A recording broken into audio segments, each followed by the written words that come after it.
తమిళ నటుడు జయం రవిమోహన్ తన రిలేషన్లో ఉన్నట్టు వస్తున్న వార్తల మీదన కెనీషా స్పందించింది. రవితో తన రిలేషన్కి ముగింపు పలికినట్టు పరోక్షంగా చెప్పింది.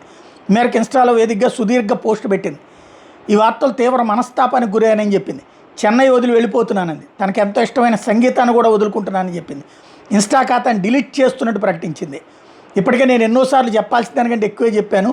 ఈ కథలోకి నేను ఎంతో ప్రేమతో అడుగుపెట్టాను, కానీ ఇప్పుడు నిశ్శబ్దంతో వెందిరుగుతున్నాను. కొన్నిసార్లు ప్రపంచం మొత్తం అహంకారాలు, అవాస్తవ కథనాలతో నిండిపోతుంది.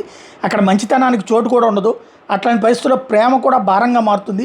ఒక మనిషిని రక్షించే ప్రయత్నంలో నేను చాలా కోల్పోయాను, కానీ నాకు ఇప్పుడు ఒక విషయం స్పష్టంగా అర్థమైంది.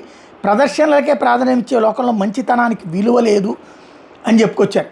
తన మీద వచ్చిన ట్రోలింగ్ మీద స్పందిస్తూ సినిమా పరిశ్రమకి అతన్ని ప్రేమించే వాళ్ళకి, సమర్థించే వారితో పాటు అతని జీవితం మీద వాళ్ళకి మాత్రమే హక్కులు ఉన్నాయనుకునే వాళ్ళకి నేను చెప్పేది ఒకటే, అతనికి పూర్తిగా మీవాడే. దీని మీద ఎలాంటి వివరాలు ఇవ్వను. ఏమైంది, నేను యుద్ధాలు చేయలేను, పోరాడను లేను. మంచి వ్యక్తుల్ని జీవించడానికి ఒక అవకాశం ఇవ్వాలనుకోవడం, వాళ్ళకి అండగా నిలబడాలని ముందుకు రావడం నా అమాయకత్వం. కానీ ఈ ప్రపంచం కేవలం అబద్ధాల కోర్లు, మాయగాలతో నిండిపోయింది. నేను అతన్ని పూర్తిగా వదులుకుంటున్నాను. అట్లాగే ఇప్పటి వరకు తీసుకున్న బాధ్యతలన్నింటి వైదొలుగుతున్నా. ఈ లోకంలో త్యాగాలు చేసిన జీవితంలోని నిజాల కంటే భావోద్వేగాలతో అల్లిన కథలనే జనం నమ్ముతారు. మొత్తానికి మీరు కోరుకున్నట్టే జరిగింది అని అంటే తద్వారా రిలేషన్ క్యాన్సిల్ అని చెప్పింది.